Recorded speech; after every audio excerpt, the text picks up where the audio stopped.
Jesús dijo, vosotros sois la luz del mundo. Y hoy en Luz a las Naciones tenemos a Raúl Pérez, un precioso hermano que sirve al Señor en un ministerio que aúna gitanos y payos, como dicen, pero de origen latinoamericano, que tienen una radio y un medio de comunicación precioso. Y hoy vamos a estar hablando de cómo conoció al Señor y cómo se desarrolla la obra de Dios. Bien, ya estamos con Raúl, bienvenido. Hola, bendiciones, pastor, Dios le bendiga, ¿qué tal? Bien, Raúl, cuéntanos, ¿cómo fue que conociste al Señor? Bueno, pues la verdad que es un testimonio hermoso de cómo yo pude conocer a Jesús, pues fue voluntariamente, amado, fue voluntariamente, fue un día que me invitaron a la iglesia y yo decidí ir por mi propia parte, pero más que por necesidad de Jesús, porque un pastor me dijo, ¿cuándo vienes a visitarme? Y yo le dije, bueno, pues este domingo, y no le cumplí. Y cuando yo le vi otro día en el burger, estaba hablando con él y me dijo, no has cumplido tu palabra, te estaba esperando que llegases al culto. Y lo que sucedió fue que a mí por mi hombría, y por cómo quedé mal, dije, bueno, pues el martes sin falta me ves ahí Claro. en la iglesia. Digamos que dentro de tu gente, tú eres, para todos aquellos que nos ven de otros países fuera de España, para los gitanos cuando dan su palabra es algo Claro, es que para importante. cumplirla, muy importante. Eso forma parte de nuestro folclore, de nuestra cultura, aunque entendemos que cuando uno venimos a Cristo ya tenemos una nueva cultura, que es la cultura del cielo. Amén. Claro, pero ahí ya no estabas en Cristo, entonces... No. ¿Y cómo fue? Porque llegaste a la iglesia, a ver cómo muchos llegan por ese compromiso. Y pues llegamos por ese compromiso, y recuerdo que también antes una tía mía, que mi tío es pastor,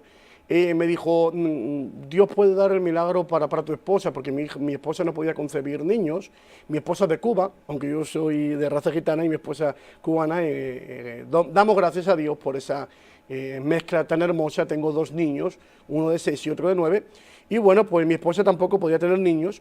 Y yo recuerdo una palabra que se sembró en mi vida, que me dijo, ven a la iglesia que Cristo te va a conceder el milagro que tú estás pidiendo. Y yo dije, no, yo muy machito así, yo dije, no, si a mí no me hace falta, si yo soy capaz y todo esto. Pero ¿qué fue lo que sucedió? Que esta palabra se me quedó también ahí. Entonces, cuando yo llegué la primera vez a la iglesia, recuerdo que lo primero que me llegó a mi corazón y a mi mente y a todo mi ser, lo primero que cuando yo veía a todo el mundo cerrando los ojos, yo no sabía de qué iba esto.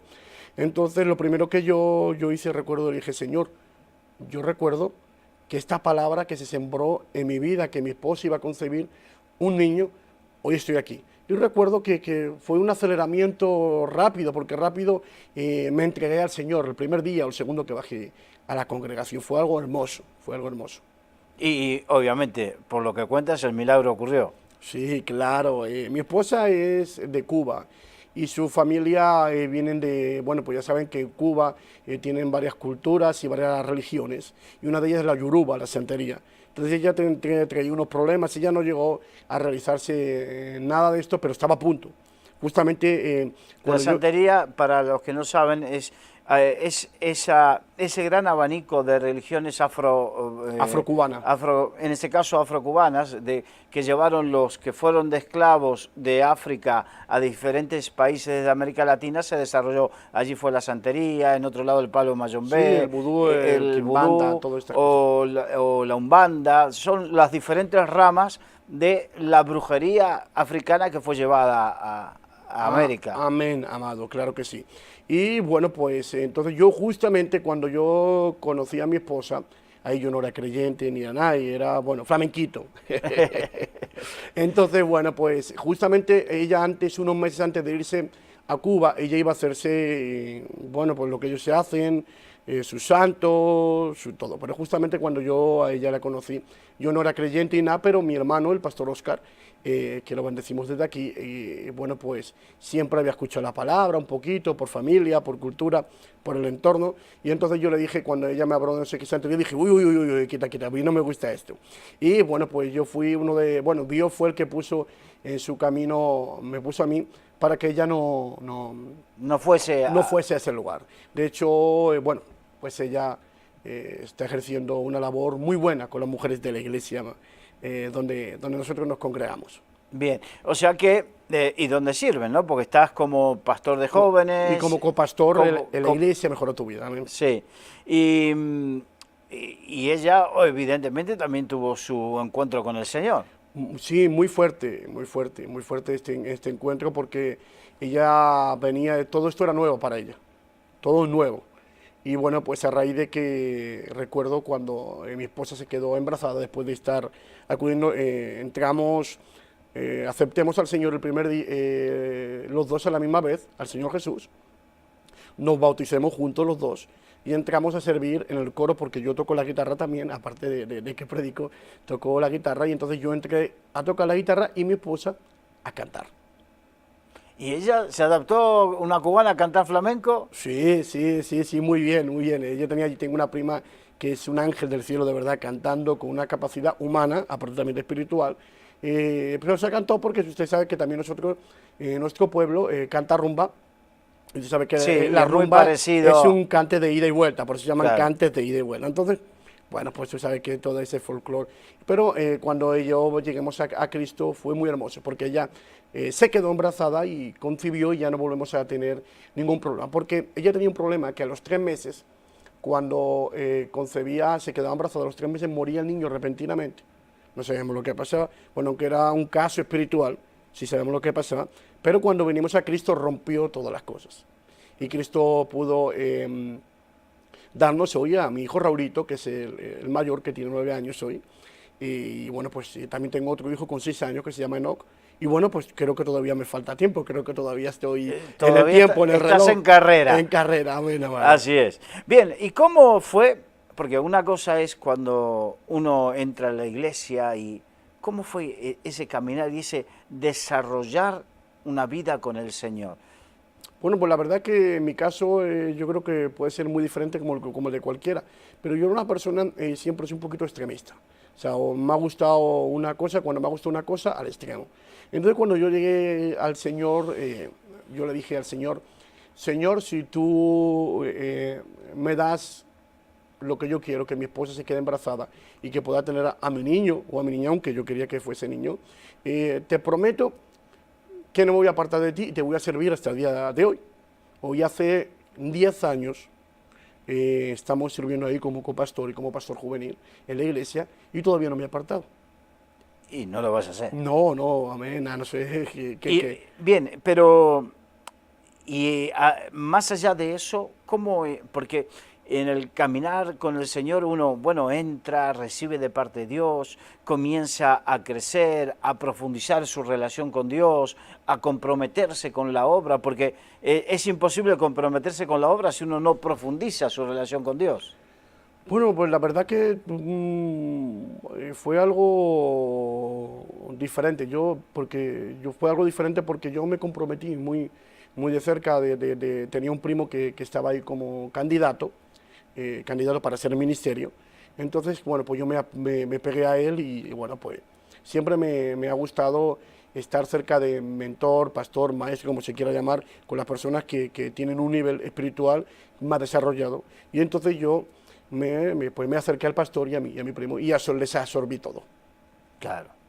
El que a buen árbol se arrima, buena sombra le cobija. Entonces yo entendí que cuando yo tocaba la guitarra yo siempre me acercaba a personas que eran profesionales. Entonces yo me acerqué a las personas que me enfoqué por completo en el Señor. Fue un cambio repentino, pastor. Pero lo bueno, hay algunos que tienen su talento musical y se quedan en ese talento musical en la iglesia, pero y no crecen, porque no crecen más allá del talento musical. Pero tú no te quedaste con el talento musical. No, siempre tenía una inquietud de poder servir al Señor. Tal y como le prometí, aparte de tocando la música, sentía una inquietud de una necesidad de poder ayudar a otros, más que de predicar, de poder ayudar a otros. Y en el camino yo no busqué el ministerio, nunca lo busqué. Bueno, a todos siempre nos ha gustado coger el micro, a quien no, a ver, si a todos nos gusta salir en la foto, pero yo no directamente no busqué el micro, fue fue Dios que me buscó a mí. Ahí está. ¿Y cómo fue? Porque cada uno tiene su experiencia de cómo fue el llamado de Dios, cómo fue ese que Dios te arrincona hacia un sitio, ¿no? Que tiene que ver con el llamado y te va despegando, porque claro, a medida que uno se va volcando en la obra del Señor, hay cosas que van quedando de lado. Pues fíjese que yo tenía una lucha tremenda, porque yo fui de los primeros de mis amigos que se convirtió. Entonces el sábado, cuando venía el sábado, o el viernes por la noche, jueves por la noche, venían a la puerta de mi casa, todos vestidos, mis amigos, repinados, con los trajes, pitando con la musiquita. Raúl, venga, vamos a tomar algo. Yo todavía no era líder, ni era ministerio, ni nada. Y todo esto en pleno crecimiento. Y fue una lucha entre mí y yo, que quería salir hacia afuera, pero terminé siendo obediente. No le digo que en ese tiempo no fallé, porque sí fallé, pero lo más importante es que me enfoqué. Pero es muy importante lo que estás diciendo, porque de repente hay muchos que están en esa lucha y de repente porque en algún momento, algún día, alguna circunstancia o algo hacen que, como tú has dicho, fallé. Pero lo bueno es que cuando uno verdaderamente busca al Señor, Dios te toma y te saca de nuevamente. Pues fíjese que sí, porque mira, yo cuando mejor estaba, hubo un problemita de estos que suele suceder en cualquier lugar, en cualquier casa espiritual. Y bueno, pues a raíz de ahí me enfrié. Yo estaba tocando la guitarra, todavía no era líder, ni ocupaba ningún cargo, y bueno, pues volví a empezar a salir otra vez por la noche. Fíjese. Y bueno, fue por poquito tiempo, porque recuerdo que una de las veces yo me sentía tan mal, que cuando venía con el coche, recuerdo que le dije, Señor, te prometo que ya nunca más me voy a desligar de ti. Y hasta ahí, hasta el día de hoy. ¿Te diste cuenta que eso no era tu sitio, no era tu lugar? No era mi lugar, no pertenecía ahí, me sentía mal. O sea, en el momento que uno podía tomar con mucho respeto a las personas que me están escuchando una copa, en ese momento sí, de euforia, todo esto, pero luego después yo sentía que esto no era lo mío, que no era mi sitio, que no era mi lugar. Que ya no pertenecías ahí. No, es que no pertenecía ahí, no pertenecía ahí. Me sentía ausente en ese lugar, me sentía que no era de ahí, de ese sitio. Qué importante. Y ahí te diste cuenta, porque nos sucede, en mayor o menor medida, nos sucede a todos, ahí te das cuenta lo que significa esa nueva vida. Sí, claro. Me di cuenta de que estaba echando a perder todo lo que Dios había hecho en mi vida, pero sabía, porque me gustaba mucho leer la Biblia, que la Biblia dice que cada día son nuevas sus misericordias. Y esto es muy importante. Entonces yo sabía que al otro día que me iba a levantar, bueno, ya no de día porque venía de madrugada, y en ese mismo día recuerdo cuando llegué llorando, no sé si era por pena, porque me sentía mal, pero después me puse a orar al Señor y le prometí al Señor, Señor, hasta aquí. Y desde ese día, pues tomemos otras decisiones que aparentemente parece que nosotros las tomamos por nuestra cuenta, pero somos dirigidos por Dios. Y bueno, estuve en otra congregación con un pastor, el cual amamos, y bueno, pues él fue el que trajo aceleración a mi vida en todo, en lo espiritual, en la manera de predicar, en la manera de evangelizar, en la manera de cómo él profetizaba, cómo Dios le usaba, cómo echaba fuera demonios, cómo Dios le usaba sanando a los enfermos. Entonces esto, como él era algo normal, eso para mí se normalizó. Y eso trajo en mí una aceleración, trajo un avance muy rápido y aceleró las cosas. Entonces yo empecé a servir como líder en esta iglesia, estaba en el coro, volví en esa iglesia en el coro, pero decidí que había algo más, que Dios me llamaba a algo más, aunque mi esposa no lo entendía porque estaba en el coro, pero yo fui dirigido por Dios y dije, bueno, vamos a dejar el coro y vamos a centrarnos en el liderazgo. Después del liderazgo, bueno, Dios nos llamó. Yo no fue que le dije, pastor, siento de ser pastor, ni Dios me ha dicho que podría ser. No fue el pastor el que me comisionó y me dijo, no vamos a comisionar porque creemos que reunís y Dios os ha llamado. Y bueno, pues hasta el día de hoy, pastor, hasta el día de hoy. Qué bueno. Y es importante ese sentir que se vaya desarrollando, ¿no? Porque muchas veces eso que uno, claro, hay una lucha. Está la lucha de aquellos que con el orgullo y el orgullo de querer prevalecer o figurar dentro del mundo evangélico, entonces hay que luchar con ese orgullo. Pero por otro lado hay que luchar con esa de que a mí me estás llamando, yo para esta tarea, Amén. Siempre lo he tenido muy claro, el servir. El servir. Creo que está muy bien que yo como pastor pueda dar un sermón o una enseñanza, pero creo que lo más importante es servir. Entonces, yo he dicho siempre que uno descubre su llamado sirviendo. Y cuando uno sirve, dice Jesús que Él no había venido para ser servido, sino para servir. Entonces, cuando uno entiende que sirviendo es donde encuentra su llamado, puede ser lo que sea, a lo que Dios le llame. Y creo que todos somos muy importantes, que no solamente es enfocarnos en ser pastor. Creo que hay mucha labor allá afuera que se puede hacer y que yo creo que mi labor como pastor es entrenar bíblicamente a las personas, para que las personas sean entrenadas bíblicamente, doctrinadas, llenas del poder de Dios, para que puedan sacar eso ahí afuera y poder impactar a la sociedad con el mensaje de Jesucristo, que eso es lo más importante. Claro. Y yo me acuerdo de un pastor que decía que su labor era encontrar los talentos que Dios había puesto en la iglesia para potenciarlos y que estos fructifiquen. Amén. Pues es una de mis áreas, potenciar, equipar. Dice la Biblia que uno constituyó apóstoles, profetas, evangelistas, pastores, maestros para la edificación, para la equipación, para equipar a los santos, edificar. Y una de las labores de los pastores, aparte de cuidar y proteger, es equipar. Claro, que la gente, el que tiene un talento, yo te ayudo a que se desarrolle el talento.